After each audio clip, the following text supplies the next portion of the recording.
How's everybody doing? Oh, weird. I've done frozen. There we go. No more frozens. Hi, everybody. Well, that's much better. I'm wearing my Spider-Man Christmas shirt and my Spidey Christmas glasses. Well, I guess they're just Spidey glasses. And I am ready to give you some great reviews. It's an interesting week this week. A bunch of Age of Revelation books, issue 3s. And then for DC, it was really focused in. There was another set of DCKO battles, and everyone's been waiting on this one for a while with anticipation. I hope you guys have got one of these for your box. The Absolute Batman drops this week, which, woohoo, man, y'all. Boy, howdy. And I want to give a shout out. I Dreamers Make Believers gave me a call from their store and tell me they had one of their regulars coming by to our store. They were here working, so I always want to give a shout out to them. It was great to see them. All the covers are solid, Barlord. Make sure that you guys tell your friends about this show. I feel like it's going to be super helpful for people that are thinking, I got X dollars to spend this week. What books should I spend it on? And the other cool thing about it is that if you decide to yourself, okay, well, there's some books that I need to skip this week because, Christmas presents I got to buy, then you should be able to at least take what I give you as a very spoiler-free way to know what happened, so it bridges the gap for you, so you're not sad about missing out something that's super important. So there you go. So anyway, we don't have as many books to review this week, but I promise I'm going to do my very best to give you guys all the information that you need to pick your books this week.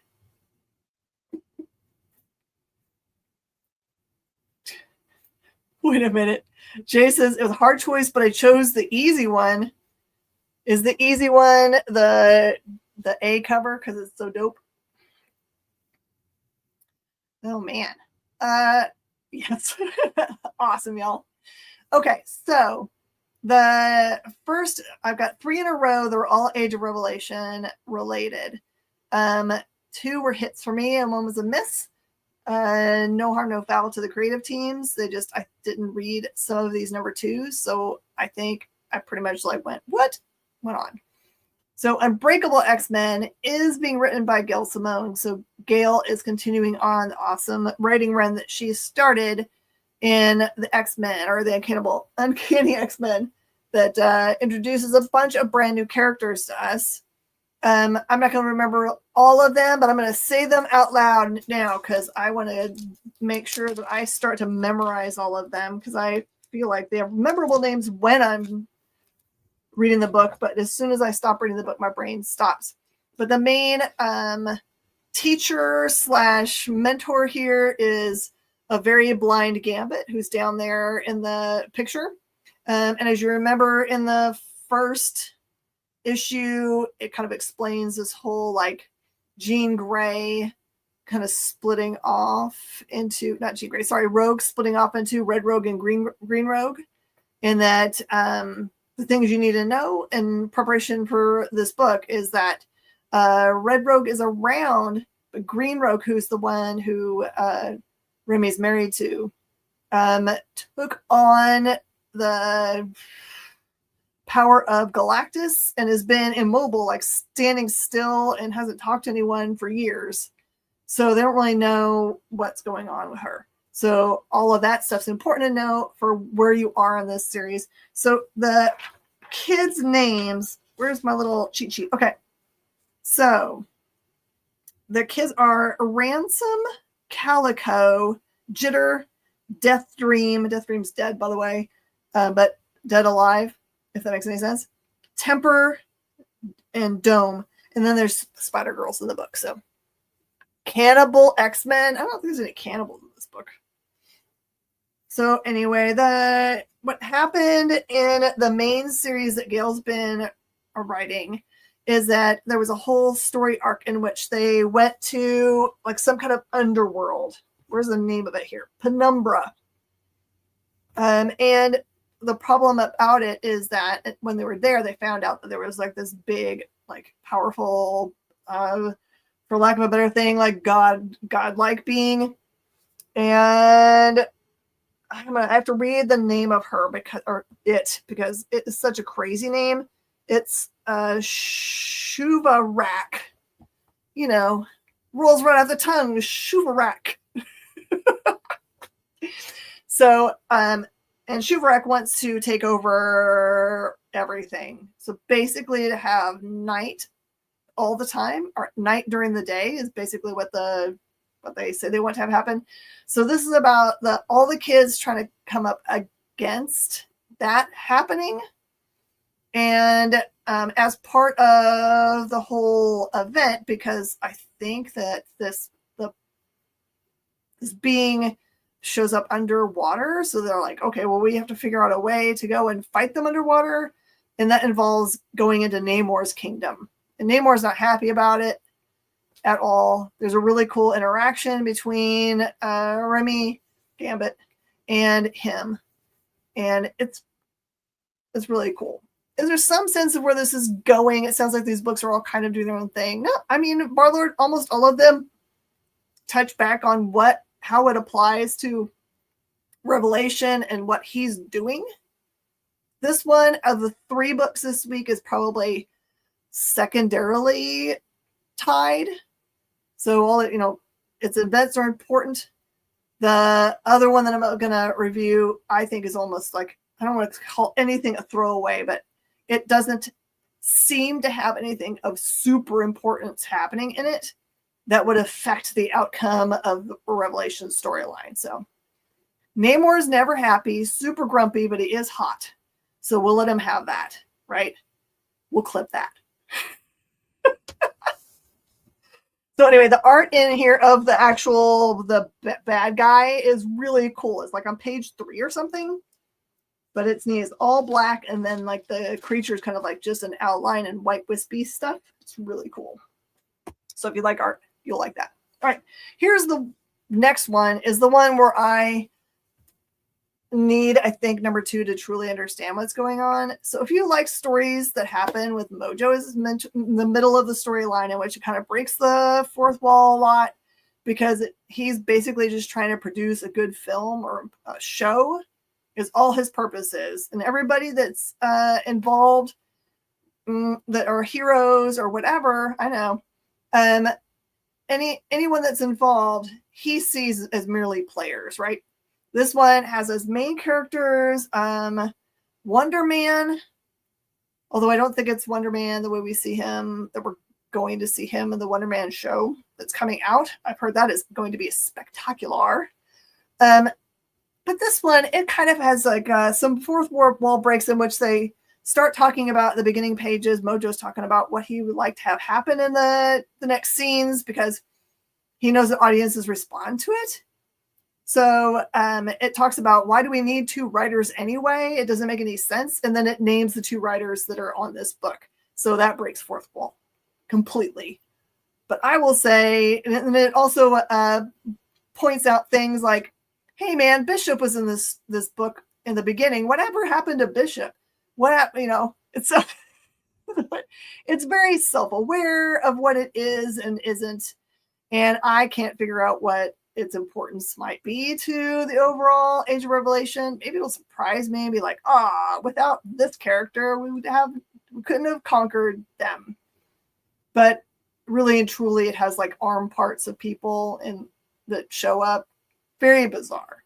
So maybe you guys are very much smarter than me and can figure out, that's a question you hadn't heard in a while. Where's Bishop? So you might be smarter than me and be like, oh, this is why this is so cool. Now, the next one. This one's where my heart's been.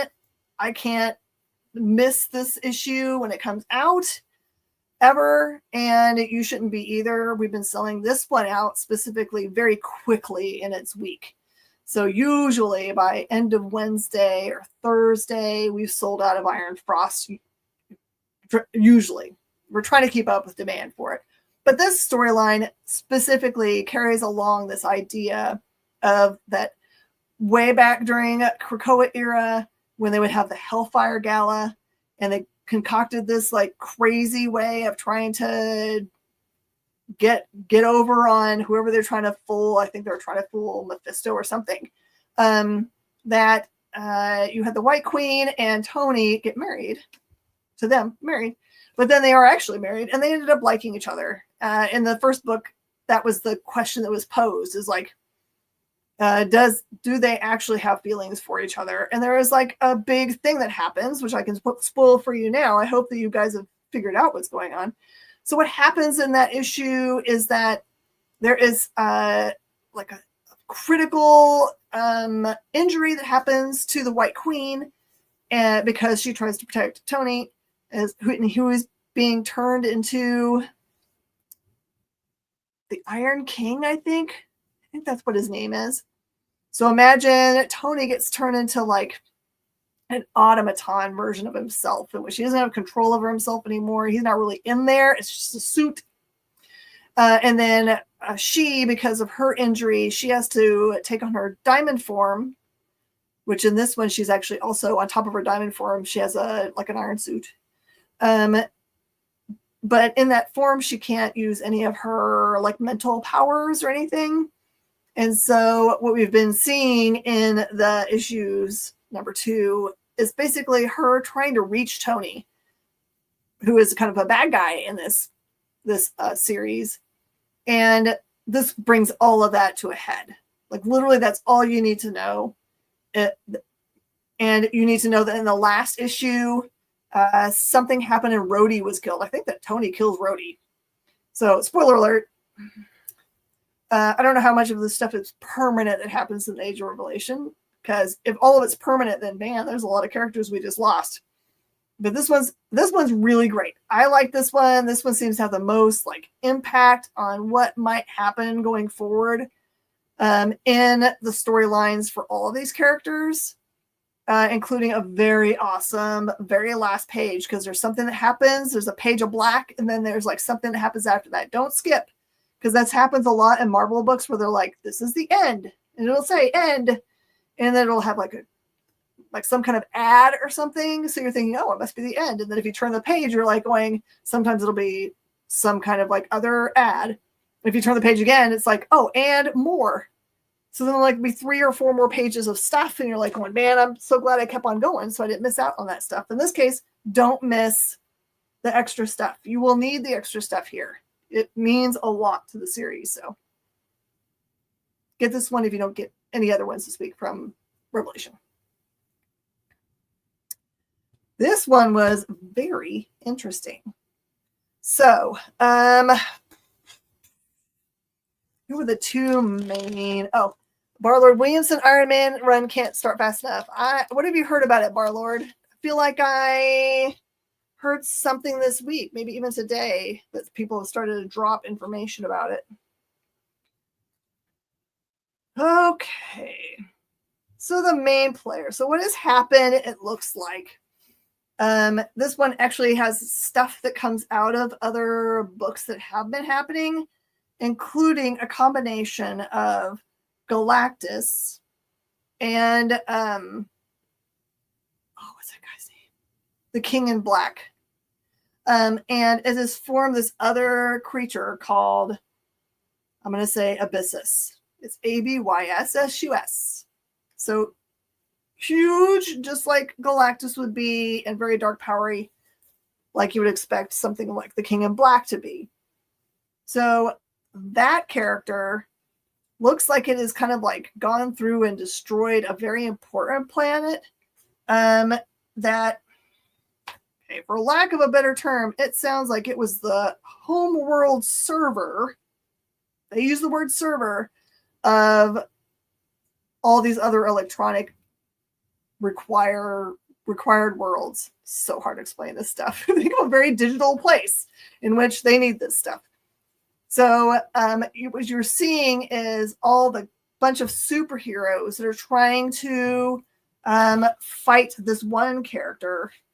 So the places that are affected are Wakanda, Contraxia, Domus Draconum, Praetor's Chandelar, Earth Oasis X. I think that's all of them. And then what it pisses off Mephisto, because here's the deal. Everybody that this weird, whatever the big bad's name, I'm going to say his name wrong every single time. So I'm going to look at it, Abyssus. The problem is that when Abyssus eats planets, the souls that usually go to Mephisto, which is his happy place when he gets a bunch of souls, they don't show up. The souls are also going to Abyssus, into his body or something. So that is the premise of this book. And also, I know that you guys have been hearing them start talking about the finish of the 2099 universe. This one actually gives you less like a complete end of 2099 and more a beginning of getting to see 3099 characters, including there is one that shows up on the very end pages of this book. So all of those little mini series that were such and such 2099 that have been happening for the last 2 years, I've been hearing little buzzes in my ear from people that know the industry that those are going to be really important because those feed into this new storyline. So if you can get some digital versions of them or go and find back issues of those series, or you've got a friend who has the graphic novels that they're based on, because it's like Conquest 2099. There was a Spider-Man related one. I can't remember, but there's like 2 or 3 series that all came out. Kyle angry about 1000 Year Jump. I'm sorry, my friend. I'm so sorry. But this one, I didn't want people to miss it because it actually does have a lot of great information, and it's Orlando doing it, so you can trust him with the storyline. It's not a throwaway book this week. And it's also going to be the first appearance is also on this front cover. So I'm sure you can figure out which one's the one because we haven't ever seen that character before. So there you go. Got used to 2099.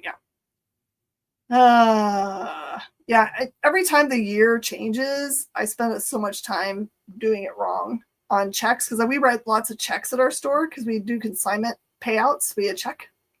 It is Jackie, the sexiest bad guy on the planet. Can you guys think of any other sexy bad guys? I'm trying to think.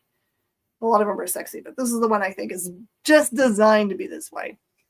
So if you don't know anything about Darkness, it's totally cool. You don't need to know nothing to jump in here. It's like they knew that maybe people weren't around and got books in the 90s and didn't read this series. So this is Witchblade related stuff. There are a bunch of things, but bunch of titles that happened in this universe. Darkness is one of them. Witchblade was the first of them. And then they have ones that are based in the Angels part of the universe. And I forgot the name of that series. Dang, it starts with an A. Old brain. Okay. So this one actually introduces you to Jackie and also takes you back to when he was a kid and actually takes you back past before that. You actually get to see him. Okay, I'm sorry for this, y'all. Close your ears if you don't want to know this. You get to see him get conceived, which is weird. It's so bizarre. But you kind of know what you're looking at. Anyway, but Darkness is a very saucy book, very fiery book. It always has been. So Jackie himself is a player, and also he's the son of a gangster. And he goes out and does a bunch of gang hits for his dad. So there's all of that darkness that's in his life. But this one kind of gives you the origin story for how his powers come about. And he's like, you learn that he has to kind of give himself completely over to it, which is not a big stretch for him, honestly, since he's already a really bad guy. And he's a playa. So anyway, he's super cute. I have conflicted feelings about him. And it's a double thick book too. It's definitely worth your money this week. It's like, wish I could. It doesn't say on the front cover how many pages, but yeah, Silvestri killed it.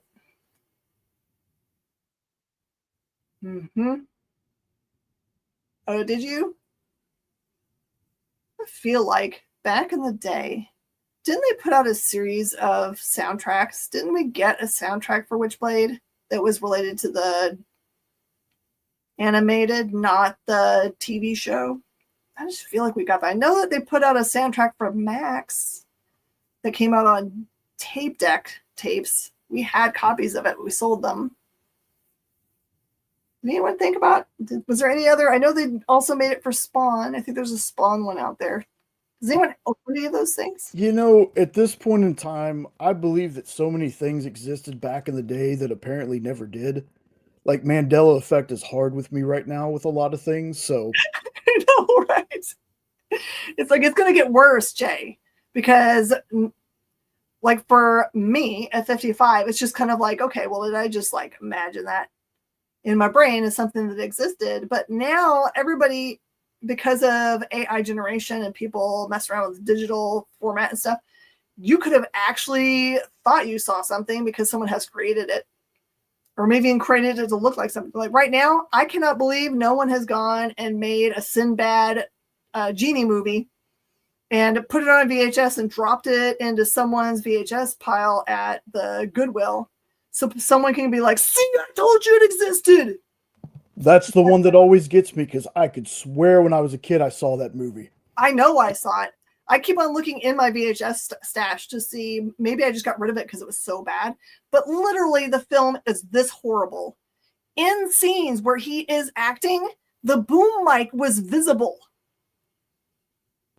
Yes, the movie Why exists. would I imagine that? Yes, it exists. I swear it does. It does. They cannot cancel it. They're going to have to get rid of us a whole generation.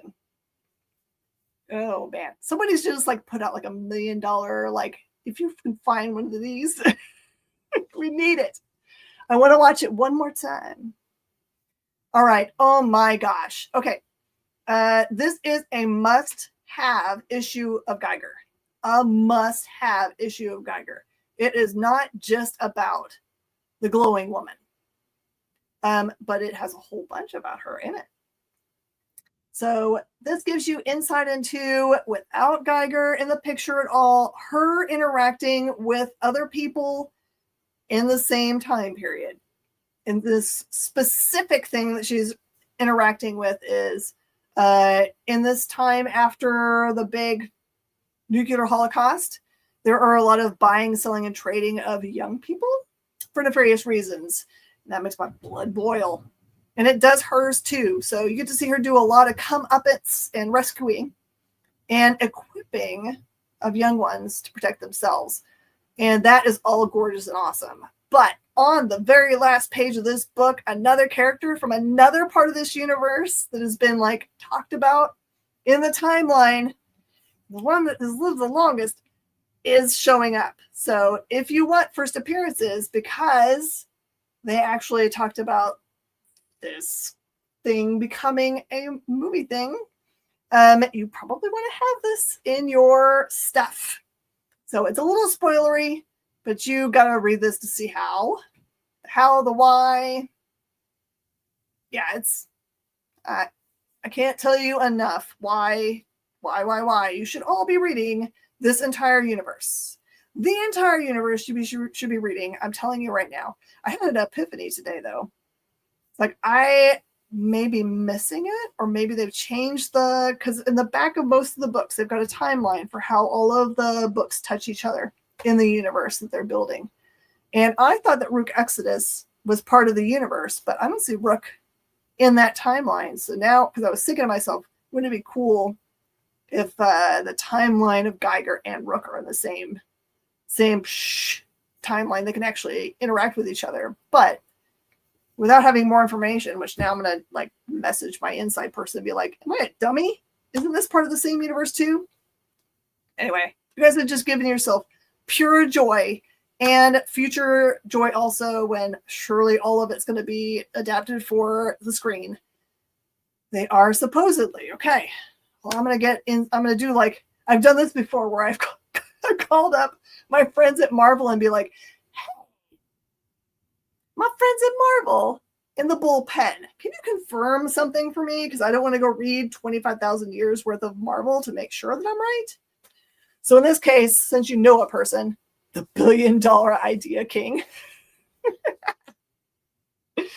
Yeah, I'm sure that Jeff Johns does not need my ideas. I'm sure his ideas are better than anything I can think of. So I hope you guys are enjoying this series. I'll say it one more time. Get the series. Oh my gosh, talking about series you should get. This book is already pre-sold out at distribution. Actually, it's been pre-sold out at distribution more than a week, maybe 2 weeks now.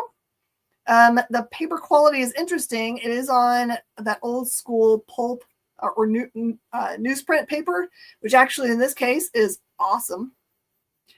Okay, so me, kind of had already some insight at San Diego Comic-Con. They had already done the psh, psh, this has already been picked up and it's going to happen information. I think that surely has got to have made it out of that room, because they weren't telling us we couldn't record stuff or couldn't report on it. So I'm sure everybody knows that this is in development. But this is really cool, y'all. If you, like me, like things that have religious aspects to them to be accurately portrayed and researched, you will be very happy. If you just like people to fly off the seat of their pants, you'll probably be like, ooh. But anyway, this is about a priest who really is a priest. He really goes and does his everyday stuff, like going and giving last rites and working hard at his church and taking care of his people. He's real serious. He's not, it doesn't have any feeling of fallacy at all to him. But the pitch to this, it's been around for a long time, so I'm not really spoiling anything for you, is that he goes and he gives last rites to someone who ends up being a really bad mafioso, who tells him everything, which you should if you're going to be real about, confessing your sins and finishing your life well, being forgiven. And so he does. He receives his last communion and all those other cool things. But the thing about it is that the next day, this guy recovers. And he realizes that he's just told everything to somebody. And so what do you do for your mafioso when you told somebody all your bad things, even if it's in confidence and they're supposed to never ever say anything? Yeah. When are Jay and Kyle going to help Miss Jen out again? Well, they can't actually get access to the books, a lot of them, because they aren't stores themselves. They don't get the books early. They'd have to wait until their LCS got them to them, or they'd have to wait for the publishers to be able to send them digital files, which they are so busy. It's hard to expect them to always give us digital files for stuff. So I have physical books. So right now I am the way that we're doing it, and I have time. So that is the reason. Sorry, Corey. Didn't mean to hiccup at you. So anyway, this is amazing. It's amazing. I know it feels like Jesse Custer, but so far, although he is made to defend himself, he feels like a genuinely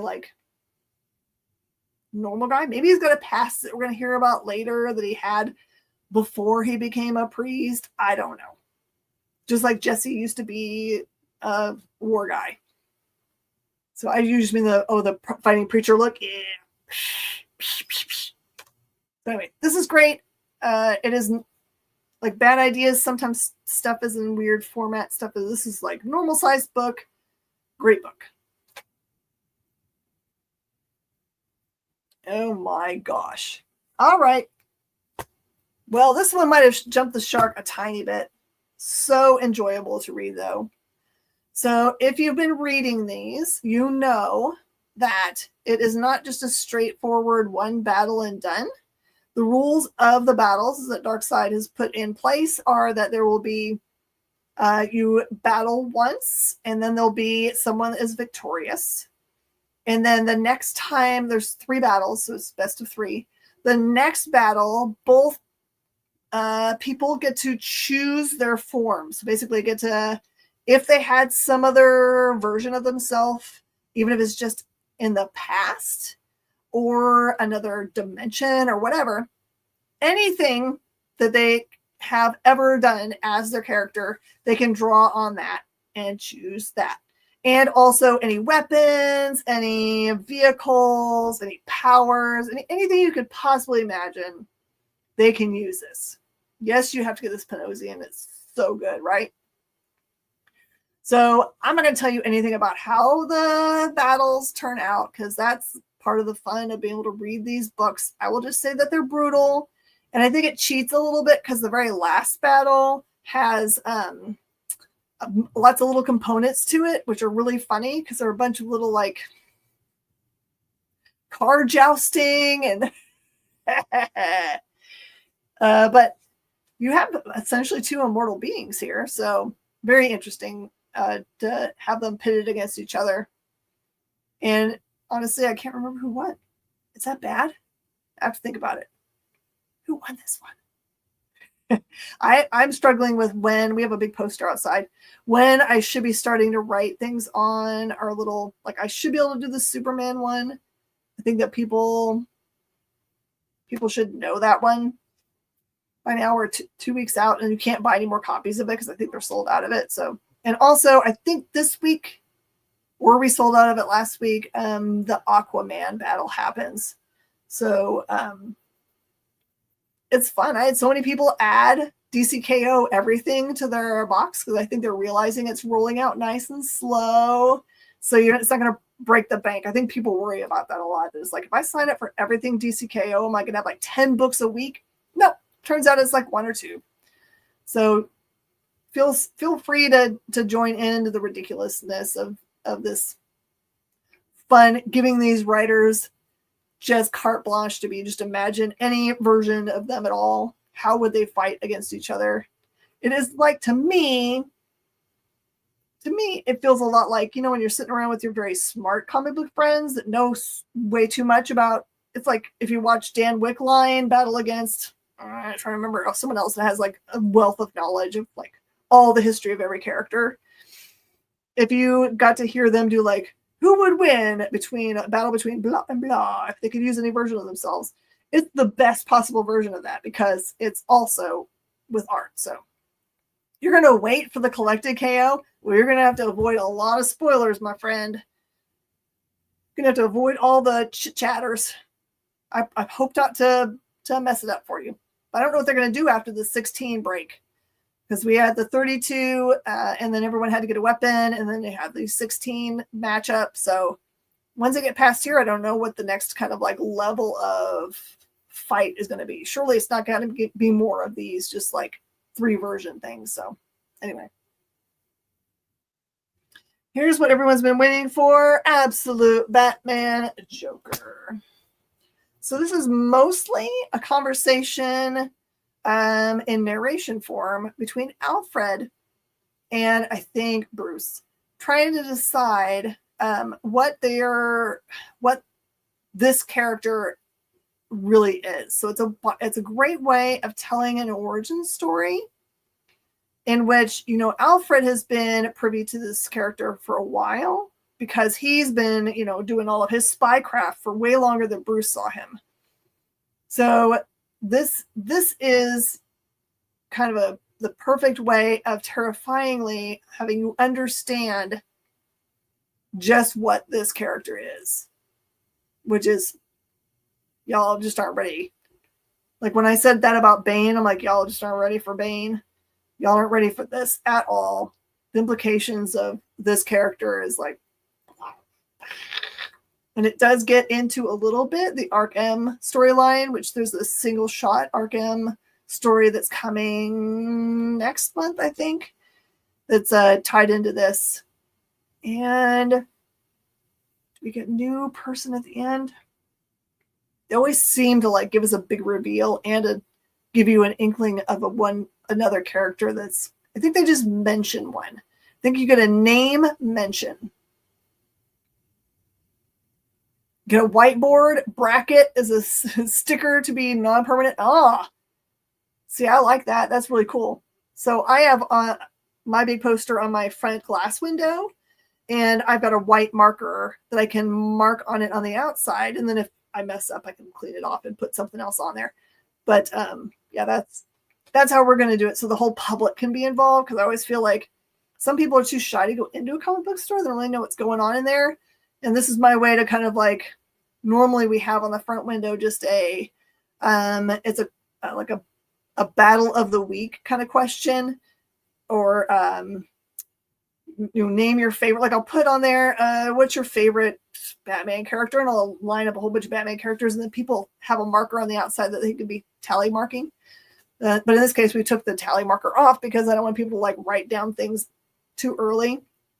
So I want you to be able to experience the books for yourself and then be like, oh, that's so cool. I know what happened in that book. Oh my goodness. Okay. So Infernal Hulk, #1. I hope you got a copy of it. Actually, I don't know if we have any more. But what you find out in that book is that Hulk and Banner have been separated, and Hulk, the Hulk, has been imbued with like a just big, they call it like an elder something. I'm gonna get it right. Hold on, because I don't want to mess that up. It's just like that other thing when you're like, what is the name of this thing? He is really from Golgotha, and he's imbued. He's a vessel of eldest, corruptive power of the Great Old Ones. So Great Old Ones is pretty terrifying. So in this book, you get to see just how powerful he is. He comes up against, I think this creature is like the brother of the older god that has been killed. And so now they're battling for who should be now in control of all of those things. And this creature on the front cover is that brother. So if you like really beautiful battle art, you will really like this. And then there's some like other stuff that are happening, people trying to figure out what's going on. And excuse me, as part of that, they want to find where Bruce Banner is, which he's been kind of like disappeared for a while. No one knows where he is. So Great Old Ones. Yeah, I feel like it is Cthulhu related, but that's not the old one that they talk about in the names. You know, old ones have those really weird names that are hard to pronounce. That's the problem. So yeah, really great art. It does not let up from the previous issue at all. Speaking of not letting up, the things you need to know about the Punisher, Marvel Knights, that is tied to the other single title, the world. What is that thing called? The World to Come. So what has happened so far is you found out that Frank Castle has been captured and given a drug, which basically makes him essentially a zombie that can be told what to do. And he's been pointed at killing a bunch of people in the last 2 issues. How much can I tell you without wrecking this storyline?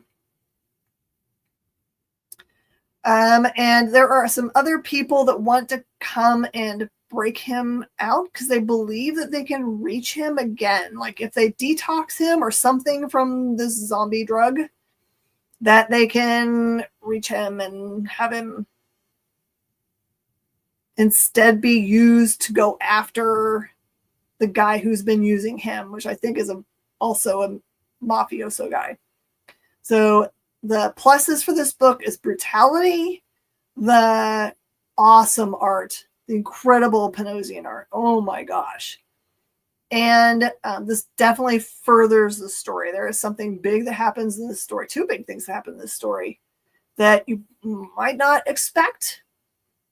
So don't, like, if you haven't added this to your pull box and you are a Punisher fan in any way, you might consider doing it because it is really terrific.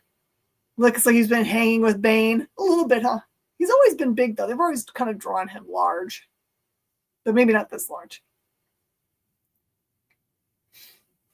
All right. I picked this one up at the last minute because it was like buried in the new releases box. This one's Our Soot-Stained Heart. I will tell you, this book is perfect for fans of movies that are like future apocalyptic kind of things, like Snowpiercer, if you like that kind of idea. So it's neat because this lays out the entirety of like how the universe has been built. It's basically based on a society that was created in the middle of where things normally wouldn't be able to live, in the cold. And their whole society is built on this weird premise. So there are two big bads. One is like a local administrator, and then there's somebody else that it doesn't live in their community, but is supposedly in charge of everything. Okay. But the local administrator is definitely not. He's making it impossible to like actually survive. So once a year, everybody gets an allotment of coal because it's the only way to stay alive because it's so cold. And weirdly, the society also runs on this premise. You have to always do the wrong thing. They keep track if you accidentally do right things, and you get less coal when the coal allotment happens. So think about coal allotment being kind of like Christmas, but for surviving only. And the main character here is this girl who you find out is part of there's a longer storyline that she's involved in, but she gets kind of like caught doing the right thing. And so she gets imprisoned because she doesn't meet her allotment. It's kind of a bizarre idea to me because I'm like, well, how do you get any work done if you basically make it a positive thing for your workers to be bad workers or be horrible and treat people weird? Anyway, the premise is really crazy. It is based on, it says on the front, says the first chapter of a steampunk Santa story. Now I don't know how it fits into Santa because I don't know. But anyway, she ends up, you'll find out how she ends up in this coat, where she's going, what she's supposed to do, and how she ends up kind of like being set up as being like the savior of everybody else. Like they put all of their eggs in this one basket of her going to do this thing. Two big bags. So Snow Miser and Heat Meister. No. No. Although that is hilarious. So also graphic novels that you should be paying attention to this week. I know everyone's been waiting for this one a great long time. This is The Absolute Green Lantern. If you have never ever read Absolute Green Lantern, I didn't start reading it until issue number 8, I think, in which it gave an origin story for this person. And it got me super addicted. So I will tell you that the series rolls out a little bit slowly compared to the rest of the Absolute stuff. And it is also very dark. So if you're looking for a very dark part of the universe, here you go. And it does come out like the other ones did. You've got a soft cover. The soft covers are all 18, and then the hard covers are 25. Both would make really great gifts. Also out this week is Aquaman, The Dark Tide by Jeremy Adams. And that's also part of the all-in part of DC. And Secret 6 by Nicole Maines. Does the town have a name? No, it totally has a name. So everything that is in that universe sounds like it's related to coal or fire or rocks. Like the main character's last name is Stone. So that's why.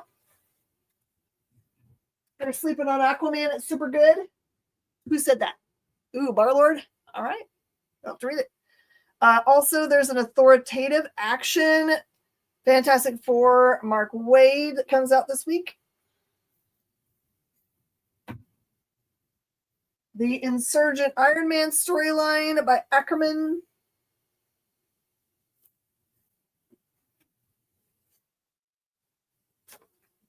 And Amazing Spider-Man Get Back Up by Joe Kelly. Those are your graphic novels that I know of. I'm sure that there are lots of other things that came out. That's what our store ordered. So, all right, everybody. Thank you so much for hanging out with me and listening to what I have to say about the books that are coming out this week. Just a reminder that right after this show, starting in about 15-ish minutes, I'm going to go live again here, both here on Facebook, on Comic Book Shopping Network, in our store, so you can actually buy the books I just showed you. But it allows you to, like, if you want to support your local comic shop, you can just take that knowledge right now and call them up and be like, I need this, that, and the other. And I hope it's helpful to you. Otherwise, I will see you back here. I also have, there's a collection that I've got behind the board. You've seen a bunch of the goodies on it. Like that one. First Mockingbird. Just want to mention and let everyone know. Oh, yeah. That tonight, after Miss Jen at 10 Eastern, 9 Central, he is back, folks. Kicking it with Henri returns. Henri is back. He's been gone for a while, taking some time off. So excited for him to be back, y'all. It's going to be a great show. Come check us out after Miss Jen at 10 Eastern, 9 Central. So right after it pushes right into him? Yes. I'll make sure everybody comes. All right, everybody. I will see you guys again in just a little bit.